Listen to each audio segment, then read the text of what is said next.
El valle siempre olía a polvo caliente al caer la tarde. El sol se acostaba detrás de las colinas y dejaba, por unos segundos, un hilo de oro en la grieta del horizonte. En ese borde entre la luz y la sombra, Luna se detenía a escuchar el rumor de algo que no estaba allí: agua. Cerraba los ojos, inclinaba un poco la cabeza y, como quien afina una radio antigua, buscaba la frecuencia exacta donde la realidad dejaba de crujir. A veces, cuando acertaba, el mundo se callaba tanto que podía oír la respiración de la tierra. No fue siempre así. Hubo un tiempo en que Luna corría como corren todos cuando creen que la vida se conquista de dentelladas: más trabajo, más prisa, más dureza con uno mismo. Pero el valle era testarudo y el polvo, incansable. Cuanto más apretaba, más se le escapaba el agua. Un día, exhausta, encontró a su abuela sentada en la sombra, mirando el terreno con esa paciencia que solo poseen los árboles viejos. La mujer dijo sin verla: el lago no aprende a reflejar el cielo hasta que aprende a estar quieto. Aquella frase se le quedó a Luna como un guijarro tibio en el bolsillo. Desde entonces, cada tarde volvía al mismo lugar, al mismo borde. No llevaba azadón ni semillas ni cántaros. Llevaba una escucha. Primero llegó el silencio, después, la imagen, un jardín donde las flores tenían colores que la aldea no recordaba, y un sendero de piedras planas que guiaba a un arroyo delgado, juguetón, atravesando el polvo como una vena de plata. No era un sueño, tampoco un plan. Era una certeza quieta, una visión que no necesitaba gritos. La aldea, sin embargo, estaba hecha de ruido. No basta con imaginar, repetían los vecinos golpeando cubos vacíos. El agua no viene por pensarla. Y cada golpe resonaba como si alguien aporreara la puerta de una casa sin ventanas. Luna los escuchaba sin enfrentarse. La lógica del ruido no entiende el idioma de los lagos. Sonreía, se guardaba el guijarro en la mano, y volvía al borde de luz, al aula de su abuela, que no estaba en un edificio sino en la tarde. Mano saludando. Y si esta historia ya te está tocando algo por dentro, suscríbete a Motivación en Vena. Aquí contamos historias que te devuelven la calma y el foco. Seguimos. Con el tiempo, al silencio se le unió el pulso. Era tenue al principio, como el latido de un animal pequeño debajo de la arena. Luna empezó a percibir que la tierra, debajo de su costra, estaba húmeda en algún punto que nadie encontraba. No lo sabía por cálculo, lo sabía del mismo modo en que se reconocen los pasos de quien amamos sin mirarlos. A esa verdad sin estridencias la llamó la corriente. Una noche de viento, cuando ni los perros querían ladrar, la abuela le contó la historia que no estaba en los libros. Hace muchos años el agua corría en el valle, pero el pueblo la fue persiguiendo con miedo. Le pusieron diques de prisa, mapas de urgencia, cuentas de ansiedad.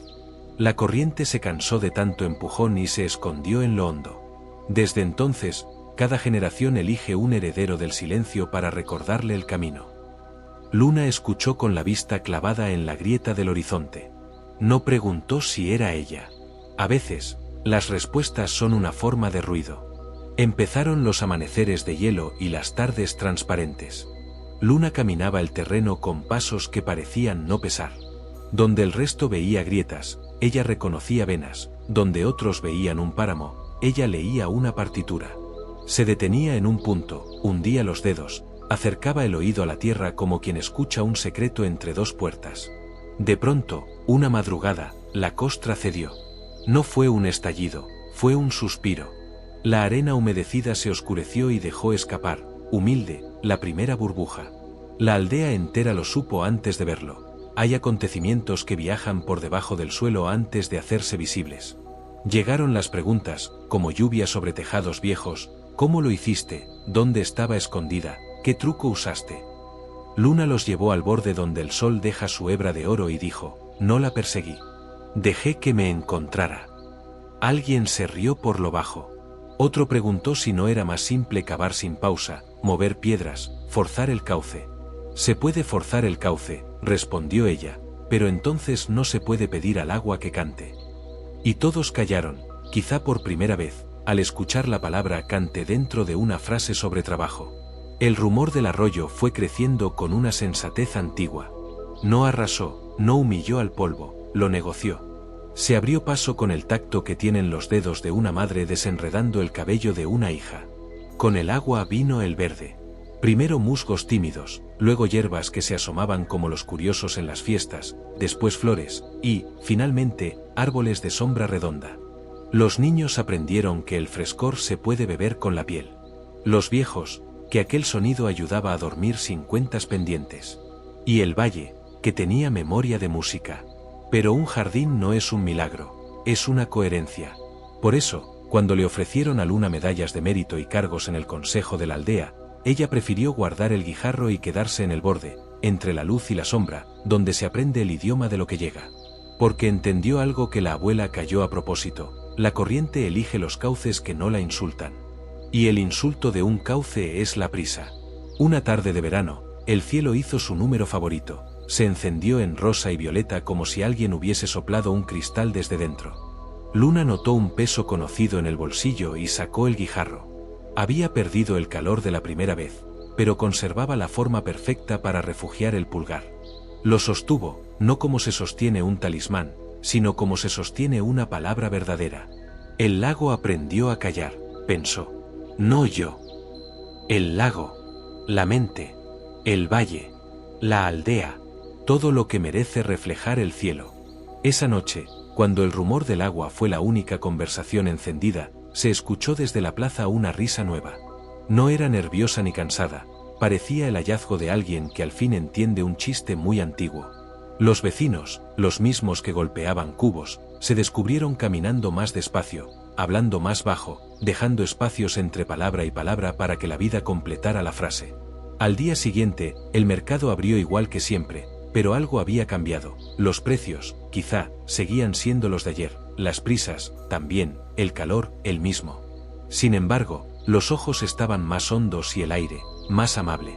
La abuela, desde su sombra, no dijo "te lo dije". Miró a Luna como se mira un árbol que por fin dio el fruto que venía prometiendo desde semilla.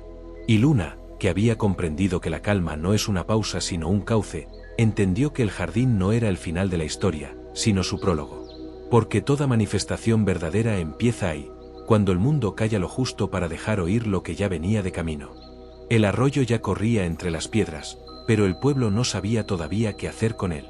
Durante años habían aprendido a vivir sin agua, a endurecer la garganta, a medir cada grano de trigo como si fuese el último. Y cuando la corriente regresó, la reacción no fue alegría inmediata, sino desconfianza. Si corre hoy, se secará mañana, murmuraban. El agua es caprichosa, no podemos dejarla suelta. Los hombres más viejos se reunieron en la plaza y hablaron de construir presas, de desviar el cauce, de guardar cada gota en depósitos. El ruido de sus planes llenaba la noche como un enjambre. Pero cuanto más discutían, más turbio se volvía el agua. Al intentar contenerla, la corriente arrastraba barro, como si respondiera al miedo con enfado. Luna escuchaba desde la distancia. Sabía que la obsesión por controlar era el reflejo de una herida antigua. Habían vivido tanto tiempo en la sequía que ahora no confiaban en la abundancia. Una tarde se acercó al arroyo, y en lugar de intentar dominarlo, se sentó en la orilla. Hundió los pies en la corriente y dejó que el agua los envolviera. La sensación era clara, el arroyo no necesitaba órdenes, solo compañía. Algunos niños la imitaron.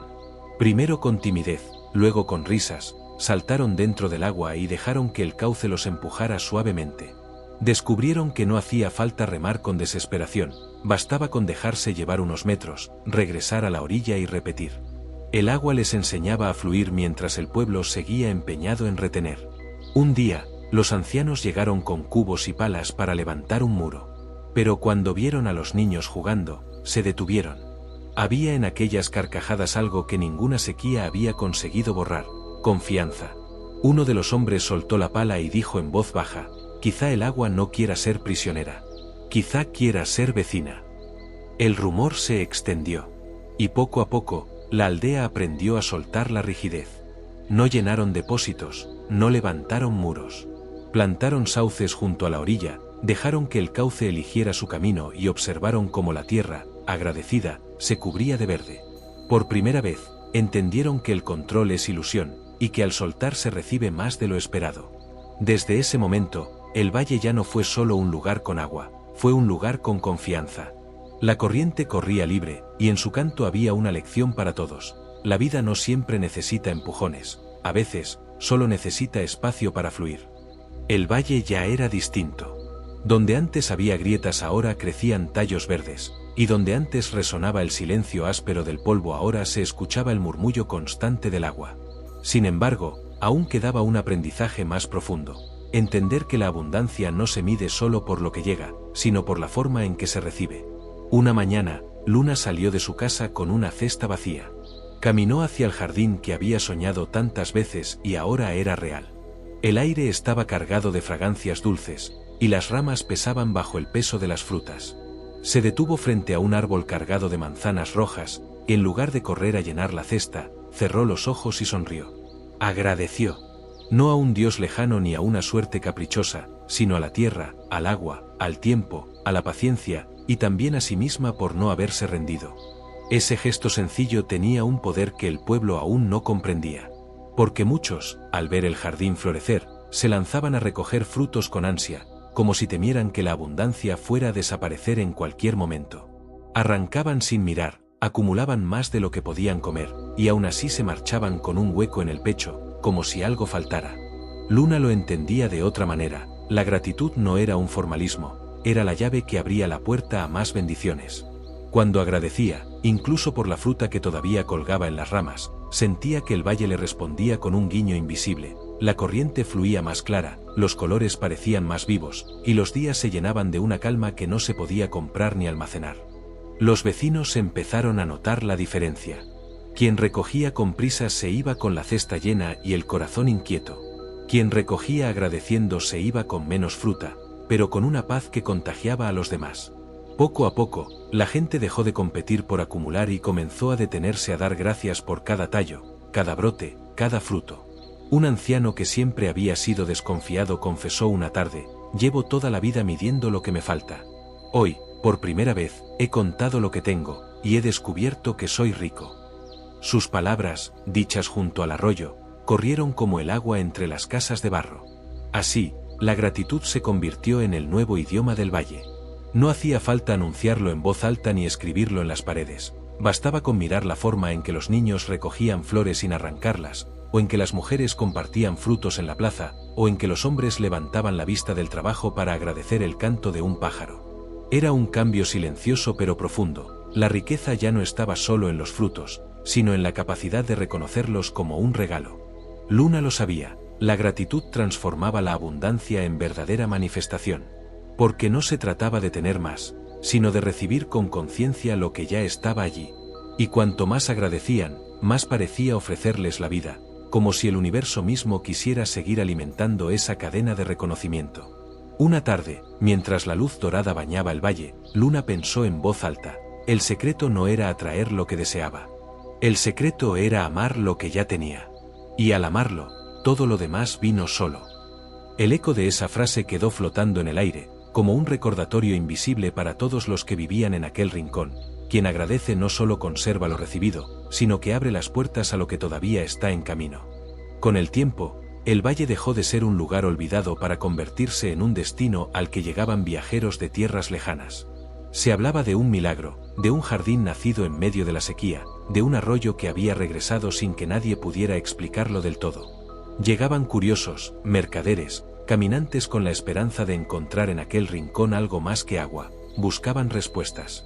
Uno de esos viajeros era un hombre cansado, con los ojos marcados por la desconfianza. Había atravesado desiertos, ciudades y montañas, pero siempre sentía que la vida le debía algo. Decía que había trabajado más que nadie, que había sufrido más que nadie, y aún así nunca recibía lo que merecía. Cuando entró en el valle y vio el jardín floreciente, se acercó a Luna con un gesto amargo. «Dime el secreto», le exigió.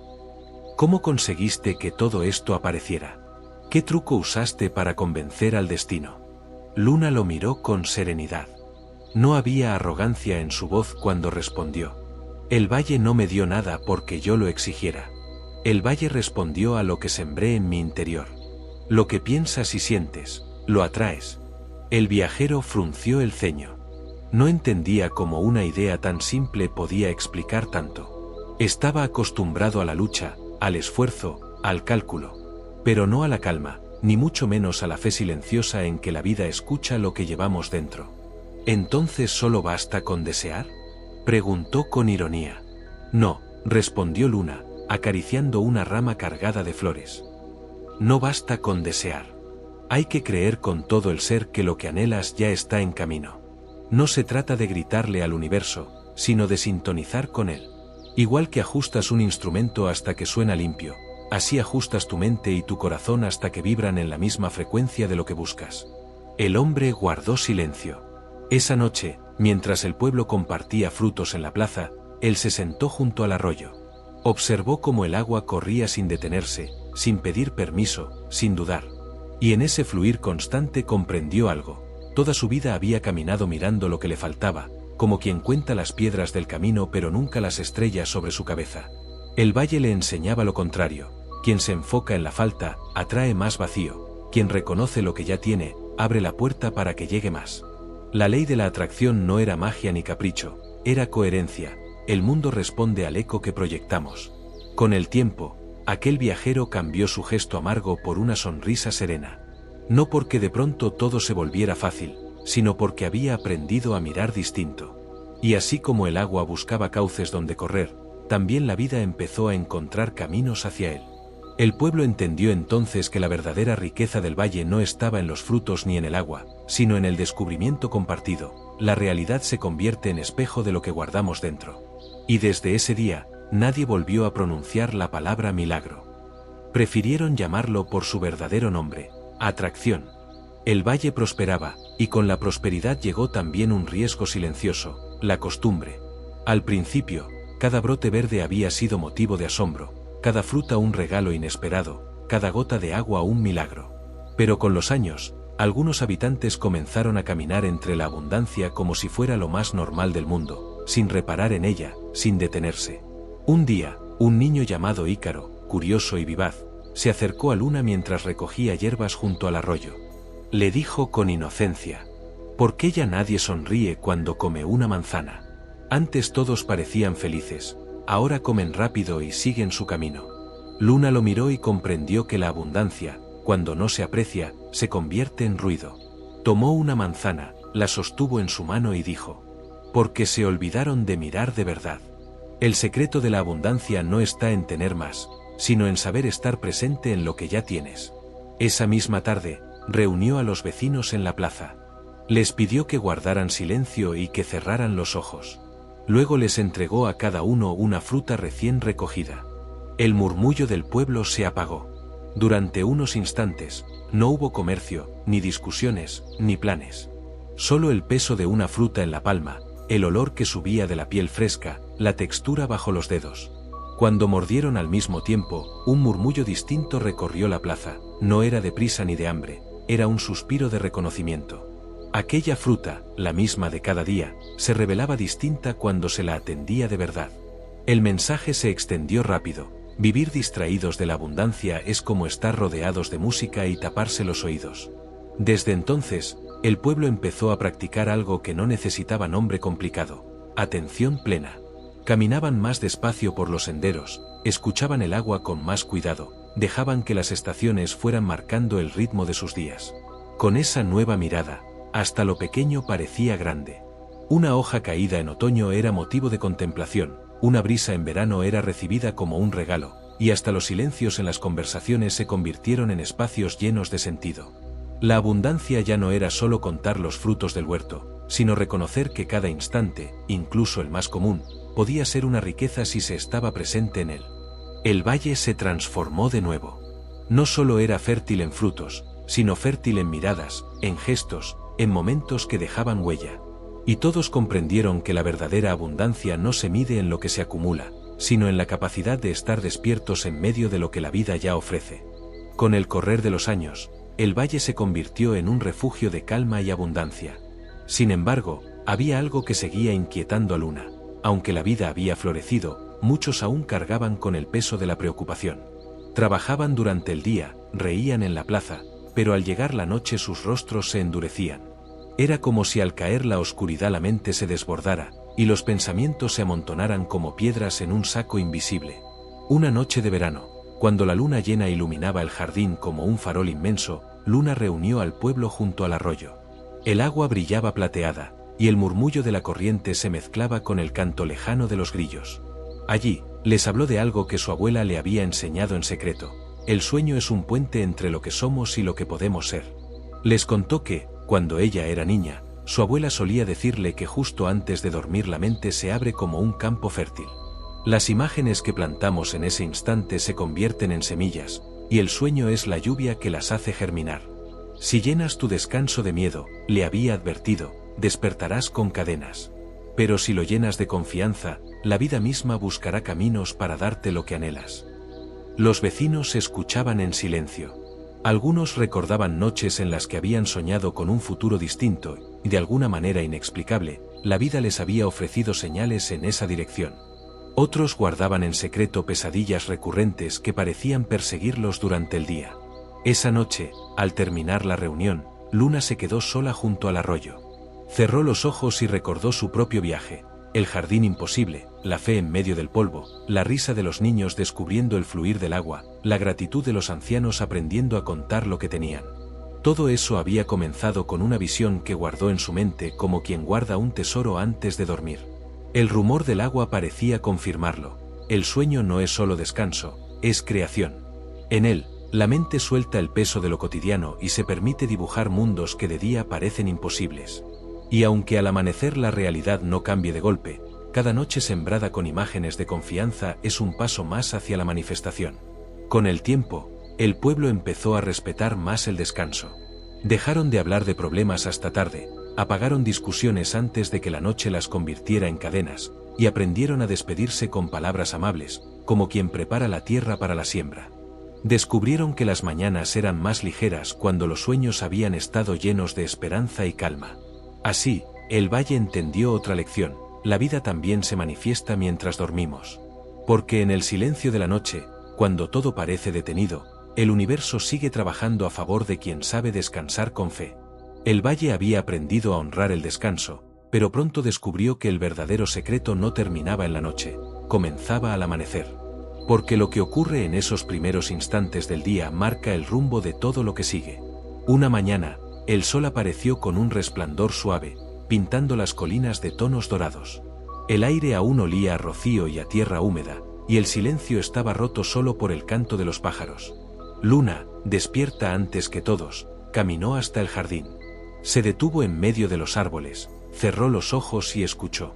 El valle entero parecía contener la respiración, como si el mundo estuviera esperando la primera decisión de quienes acababan de abrir los ojos. Fue entonces cuando comprendió lo que su abuela siempre había insinuado: las mañanas son llaves. Llaves que pueden abrir puertas hacia la abundancia o cerrarlas con un gesto de prisa y descuido. Pronto los vecinos se dieron cuenta también. Aquellos que se levantaban corriendo, con la mente atrapada en las deudas, en los problemas o en los viejos rencores, parecían cargar un peso durante toda la jornada. En cambio, quienes se detenían unos instantes a mirar el cielo, a escuchar el agua o a agradecer el simple hecho de despertar, caminaban más ligeros, como si el día entero quisiera conspirar a su favor. Un anciano del pueblo lo describió con una metáfora que todos recordaron. La mañana es como un lienzo en blanco. Si empiezas lanzando manchas de prisa y preocupación, el resto del cuadro ya nace torcido. Pero si das la primera pincelada con calma, la obra entera cambia. Desde entonces, el valle comenzó a honrar las primeras horas del día. Algunos caminaban descalzos por la hierba mojada, otros compartían el silencio junto al arroyo, y otros simplemente se asomaban a sus puertas para dejar que la luz dorada les tocara el rostro. No se trataba de grandes rituales, sino de estar despiertos de verdad, de elegir con qué energía querían dar el primer paso. Y fue así como las mañanas se convirtieron en un acto de manifestación en sí mismas. Cada amanecer, el pueblo entero parecía decirle al universo: estamos listos para recibir. Y el universo, como un espejo, respondía con oportunidades, encuentros y frutos que parecían llegar en el momento exacto. Con el tiempo, incluso los más incrédulos lo admitieron: la forma en que comenzaban el día no era un detalle menor, sino la diferencia entre arrastrar la vida o dejar que la vida los guiara. En el valle quedó grabada una certeza: cada mañana es una semilla, y como la plantes define el bosque que crecerá durante el día. El valle ya conocía la calma del descanso y la fuerza de las mañanas, pero aún quedaba un arte más profundo: el arte de ver lo que todavía no existe. Porque la abundancia no nace solo de lo que recibimos, sino de lo que somos capaces de imaginar. Una tarde, mientras el sol teñía el agua de reflejos dorados, Luna reunió a los niños junto al arroyo. Les pidió que cerraran los ojos y que pensaran en algo que aún no existiera en el valle: un puente de piedra sobre el río, un campo lleno de flores azules, un árbol tan alto que rozara las nubes. Los niños, obedientes, comenzaron a reír y a describir con detalle sus visiones. Uno habló de un molino movido por el viento, otro de un sendero iluminado por luciérnagas, otro de un lago que reflejara las estrellas como un espejo. Los adultos, al principio, se burlaron. «Son solo fantasías de niños», murmuraron. Pero Luna no se rió. Sabía que cada imagen, cada detalle imaginado, era una semilla plantada en la mente colectiva. Porque la vida, les explicó, no empieza en la tierra, sino en la visión. El valle entero aprendió entonces que visualizar no es escapar de la realidad, sino diseñarla antes de construirla. Los sueños de los niños comenzaron a contagiar a los mayores. Y poco a poco, lo que había empezado como un juego se convirtió en proyectos reales. Alguien levantó un pequeño puente de madera, otro sembró flores en un rincón olvidado, y hasta un anciano talló un poste alto en lo alto de la colina, diciendo que sería el árbol que toca el cielo. El cambio fue sutil pero profundo. El valle ya no solo agradecía lo que tenía ni cuidaba lo que fluía, ahora también se permitía crear. Porque la verdadera manifestación no es esperar que la vida nos sorprenda, sino atrevernos a dibujar con la mente lo que queremos vivir y luego dar un paso hacia ello. Una noche, bajo un cielo plagado de estrellas, Luna resumió la enseñanza en una frase que todos recordaron: el mundo no premia al que corre más rápido, sino al que se atreve a ver más lejos. Y así, el valle comprendió que la visualización no era un capricho infantil ni una ilusión vacía, era la chispa que enciende la creación. Lo que primero nació en la imaginación terminó brotando en la tierra, como si el universo hubiera estado esperando siempre un gesto de valentía para mostrar su generosidad.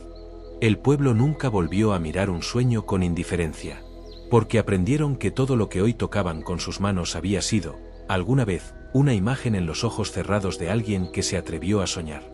El valle había aprendido a soñar, a imaginar lo que aún no existía, pero incluso los sueños más claros podían perderse en medio del ruido del día. Las discusiones, las preocupaciones y las prisas a veces oscurecían el aire como nubes repentinas. Fue entonces cuando Luna recordó otra enseñanza de su abuela: la respiración es el puente entre el caos y la calma. Una tarde, en medio de la plaza, estalló una discusión entre dos vecinos. Uno acusaba al otro de haber tomado más agua de la necesaria para sus tierras, y las voces comenzaron a elevarse como un trueno que amenazaba con romper la paz recién conquistada. La gente se reunió alrededor, el ambiente se tensó, y por un momento parecía que todo lo que habían aprendido estaba a punto de desmoronarse. Luna no gritó para imponer silencio. No buscó argumentos para convencerlos. Caminó lentamente hacia el centro, levantó una mano y, sin una sola palabra, respiró profundamente. Inhaló como quien bebe del aire, exhaló como quien suelta una carga. Lo repitió una y otra vez, con calma y firmeza, hasta que los más cercanos comenzaron a imitarla. Primero unos pocos, luego toda la plaza.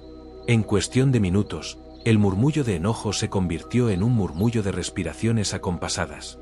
Cuando el aire volvió a ser claro, Luna habló. El que respira con calma no solo llena sus pulmones, también limpia su mente. Y una mente clara no pelea contra su vecino, sino que busca entenderlo. Las palabras no fueron un sermón, fueron un espejo. Los dos hombres que discutían bajaron la mirada, y sin más reproches terminaron compartiendo un gesto de disculpa. No porque Luna los hubiera obligado, sino porque habían recuperado la claridad que la ira les había robado.